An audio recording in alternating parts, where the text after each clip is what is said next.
Good morning class. As you know 25 सितंबर आपका mathematics का एग्ज़ाम है। सो आज हम रिवीजन के अंदर ही बेसिक डिस्कस करते हैं। सबसे फर्स्ट चैप्टर क्या है आपका? Real number. तो रियल नंबर के अंदर क्या क्या है, किस तरीके के क्वेश्चन होंगे, उसके हम कुछ डिस्कशन करते हैं। तो देखिए, रियल नंबर इससे मतलब क्या है आपका? छोटी क्लासेज में आपने नंबर पढ़े हुए natural number, integer, whole number, rational और इररेशनल। उस पूरी की पूरी कैटेगरी को ही क्या कहते हैं, पांचों टाइप्स के फैमिली को ही क्या कहते हैं, रियल नंबर ही कहते हैं। ओके तो इसके अंदर अगर नंबर के बारे में डिस्कस कर रहा है तो छोटे छोटे दो नंबर्स को कंपेयर करते टाइम हम HCF LCM का फैक्टर डिस्कस करते हैं। तो HCF LCM का जो कंसेप्ट रहेगा उसके बेस पे क्वेश्चन है। HCF आप कैसे निकाल सकते हो? फॉर एग्जांपल आपके पास 2 नंबर दे रखे हैं 42 एंड 72 और 42 का आप HCF कैसे निकालोगे? तो यहाँ से हमने एक कंसेप्ट किया था यूक्लिड डिवीजन लेमा। ओके जो हायर क्लासेस में भी आपका यही लेमा यूज रहेगा। हर बार आप प्राइम छोटी क्लासेस में कैसे निकालते हो आप HCF, इस नंबर के प्राइम फैक्टर निकालोगे, फिर इस नंबर के प्राइम फैक्टर निकालोगे, जो अब भी आपके सिलेबस के अंदर इंक्लूड है। तो वहाँ से क्या करेंगे, जो भी इनके अंदर सबसे बड़ा नंबर कॉमन रहेगा उसको हम HCF बना देते हैं। यूक्लिड लेमा भी आपका यही यूज रहेगा HCF निकालने के लिए। तो यूक्लिड लेमा क्या कहता है? A = BQ + R, where R की कंडीशन क्या है? 0 से B, यानी कि जो डिवाइजर होगा उससे छोटा रहेगा और 0 से बड़ा रहेगा। तो यहाँ पे देखो A कौन रहेगा? 72 और B कौन रहेगा? आपका 42। तो यहाँ पे आप 72 को 42 से जैसे ही डिवाइड करोगे तो आपके पास क्या मिलेगा? हाईएस्ट कॉमन फैक्टर मिल जाएगा। अब इसके बेस पे हमने एक फॉर्मूला डिस्कस किया हुआ है। अगर HCF निकाल रहे हो और 2 नंबर आपको दिए गए हैं तो क्या रहेगा? रिजल्ट क्या कहता है? HCF × LCM = product of 2 number. तो यहाँ यहीं से कुछ जनरल क्वेश्चन बना देता है आपका। जैसे हमने पिछले लेक्चर में डिस्कस भी किया था, एक इस टाइप का क्वेश्चन रहेगा। HCF दे रखा है, LCM दे रखा है A और B नंबर का, वहाँ से जो यहाँ पे राइट हैंड साइड में फॉर्मूला होगा, कैसे कंप्लीट करोगे? दोनों नंबर्स का प्रोडक्ट से कंप्लीट कर दोगे। नंबर चाहे कुछ भी हो सकता है, A B C D, ये क्या है? C D, इन्हीं नंबर्स की वैल्यू दी जाती हैं आपको, थोड़ा सा क्वेश्चन को स्टैंडर्ड बनाने के लिए। तो ये क्या होगा? HCF × LCM = product of 2 number. Okay उसके बाद हम देखते हैं इसके अंदर इररेशनल का जो कंसेप्ट है, इररेशनल कैसे प्रूव करोगे नंबर्स को? तो इररेशनल कौन से नंबर होते हैं? वो नंबर जिनको हम रेशनल की फॉर्म में, यानी कि रेशनल का मतलब है P/Q की फॉर्म में नहीं लिख सकते, और Q क्या रहेगा? नॉन जीरो, यानी कि जीरो नहीं हो सकता। तो ऐसे नंबर्स को क्या कहते हैं? जो P/Q की फॉर्म में नहीं रिप्रेजेंट हो सकते उसको क्या कहेंगे? इररेशनल। हमारे जो सारे के सारे स्क्वायर रूट के अंदर प्राइम नंबर की टर्म है √5, 2 + √5, 9/√5, ये सारे के सारे क्या नंबर आ जाएंगे? आपके इररेशनल कैटेगरी के नंबर आ जाएंगे। अब इनके ऊपर MCQ टाइप से क्वेश्चन क्या हो सकता है बच्चों? जैसे इररेशनल का कंसेप्ट है, sum of 2 irrational number is rational और इररेशनल, ऐसे आपसे पूछा जा सकता है। ओके आपको डायरेक्ट पूछा जा सकता है 2 + √5 + √3 is irrational number, rational number, natural number और इंटीजर। इस तरह के 4 ऑप्शन आपको दिए जाएंगे। तो यहाँ पे देखो 2 + √5 + √3, कभी भी √5 और √3 दोनों ऐड नहीं होंगे, आप इसको √8 नहीं लिख सकते, दिस इज रॉन्ग। ओके तो √5 की टर्म में ही ऐड होगा और √3 की टर्म में ही ऐड हो जाएगा। तो ये कैसा नंबर रहेगा? ये आपका क्वेश्चन है, एग्जाम्पल है। दिस इज ए ब्लैंक भी दे सकता है ऑप्शन, MCQ भी दे सकता है, ट्रू फॉल्स भी इसको बना सकता है। तो ये आपका क्या रहेगा? एक इररेशनल नंबर है। क्यों? क्योंकि √5 और √3 आपके कैसे हैं? इररेशनल नंबर हैं। तो दोनों यहाँ से इस पूरे नंबर को क्या बना रहे हैं? इररेशनल बना रहे हैं। अब देखिए, अभी मैंने आपको एक स्टेटमेंट दी है, sum of 2 irrational number is, यानी कि 2 इररेशनल नंबर का सम जोड़ क्या रहेगा? तो देखो हम मान लेते हैं, let us suppose 2 + √3 is a irrational number, and second मान लीजिए यहाँ पे आप 6 - √3 is also a irrational number. दोनों क्या है, इर्रेशनल नंबर है ना, दोनों को ऐड कर लीजिए। क्या आएगा ऐड करने पर, 6 किसके अंदर ऐड हो जाएगा आपका, 2 के अंदर ऐड हो जाएगा, और √3 किसके अंदर ऐड हो जाएगा, देखो दोनों सेम है तो सेम ऐड हो जाएगी। तो यहाँ पे क्या आ जाएगा 0, और ये क्या देगा आपको 8, यानी कि आंसर क्या रहा है 8। लेकिन 8 तो आपका इर्रेशनल नहीं है ना, नॉट इर्रेशनल।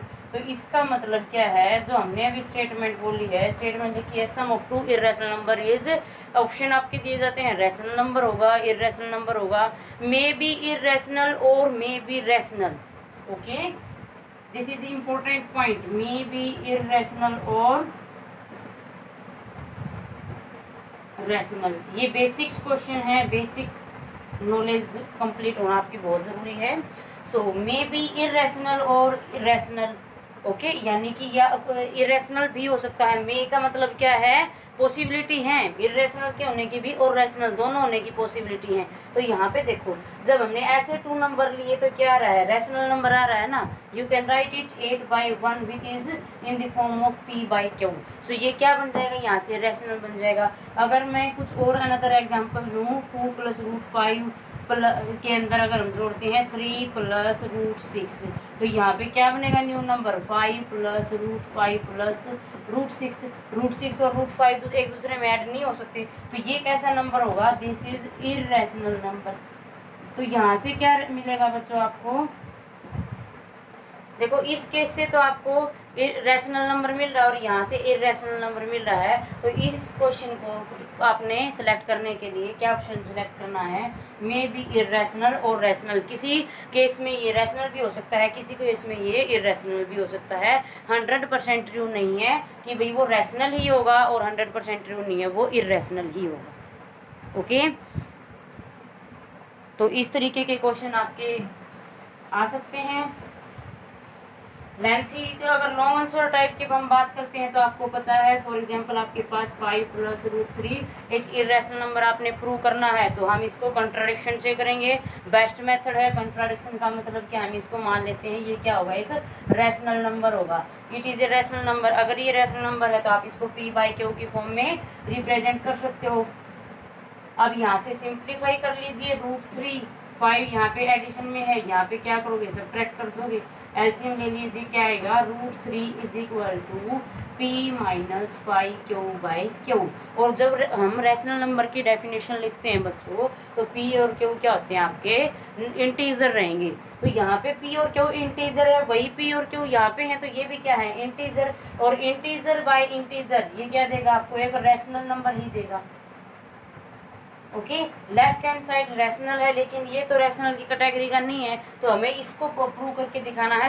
2 मेथड क्या रहेंगे, this is rational but √3 is not rational. Okay, तो ये इरेशनल है, और इरेशनल और रैशनल नंबर आपस में बराबर नहीं होते, यहाँ से कंट्राडिक्शन आ जाएगी। सो ये कैसा नंबर होगा, हम इसको रैशनल मान के चले थे, कंप्लीट नंबर क्या आ जाएगा आपका, 5 + √3 is a irrational number. Second क्या है, √3 को आप इरेशनल प्रूव करके दिखाओगे with the help of this definition, यानी कि बाय कंट्राडिक्शन √3 को भी क्या मान लोगे, it is a rational number, और उसको फिर हम बाय यूजिंग थ्योरम इसको प्रूव कर सकते हैं। तो ये आपका लॉन्ग आंसर टाइप के लिए है। एमसीक्यू की टाइप्स भी हमने डिस्कस की हैं।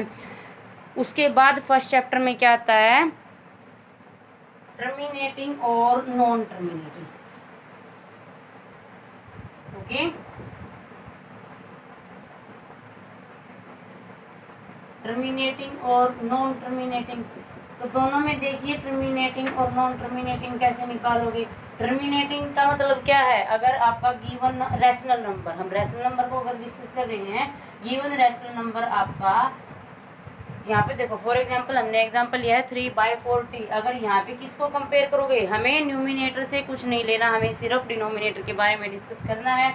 सो क्यों किस फॉर्म में, आपके 40 किस फॉर्म में होना चाहिए टर्मिनेटिंग के लिए, 2n × 5m, यानी कि नीचे वाला नंबर सिर्फ 5 और 2 दोनों की प्रोडक्ट का ही मल्टीपल हो, इससे एक्स्ट्रा कोई भी प्राइम फैक्टर नहीं आना चाहिए। तो क्या बोल दोगे, गिवन नंबर इज टर्मिनेटिंग।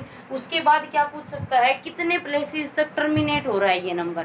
कितने प्लेसेस का मतलब है, जैसे ही आप डिनोमिनेटर से न्यूमिनेटर को डिवाइड करते हो, 40 को 3 से डिवाइड करोगे तो जो डेसिमल में आएगा आपका, ओके, डेसिमल रिप्रेजेंटेशन इसके अंदर हम डिस्कस कर सकते हैं। तो डेसिमल में आएगा तो कितने प्लेसेस तक वो कंप्लीट जा रहा है। तो यहाँ पे सबसे पहले देखो क्या रखोगे, पॉइंट यहाँ पे क्या रहेगी 0, फिर से क्या है 0 रखोगे। अब देखिए आप इसको 340 की टेबल से डिवाइड करना है तो क्या रहेगा 8 4 जा 32। सो कहाँ पे डिवाइड करेंगे, 7 पे क्या आ जाएगा 28, 7 0 जा 0। ये आपका कैलकुलेशन वर्क है। अब यहाँ से क्या है 20 बच जाएगा। अब यहाँ पे देखो आपने डेसिमल पहले ही दे रखा है तो क्या आ जाएगा, एक 0 अलग उतार लेते हैं, फिर से इसको डिवाइड कीजिए, कहाँ पे जाएगा 5 पे। तो डायरेक्ट डिवाइड हो रहा है कि नहीं हो रहा है, रिमाइंडर 0 आ रहा है। तो इसका मतलब अगर इसके अंदर MCQ पूछे जा सकते हैं, how many places up to how many places this number become terminate, यानी कि ये नंबर कितने प्लेसेस तक, डेसिमल प्लेसेस तक टर्मिनेट हो जा रहा है। तो यहाँ पे देखो 1s 10s 100, तो यहाँ पे डेसिमल के बाद हम कैसे रीड करेंगे, 1s ये क्या हो जाएगी 1 10th 100 1000, कितने प्लेसेस है काउंटिंग में, सिर्फ 3 प्लेसेस। तो डायरेक्ट क्या लिखोगे अप टू 3 प्लेसेस। इसी तरीके से अगर किसी एग्जाम्पल के अंदर 6 9 5 इसी तरीके के डेसिमल आते जा रहे हो तो क्या लिखोगे 3 + 3 6 प्लेसेस। तो इस तरीके के क्वेश्चन आप सोल्व कर सकते हो।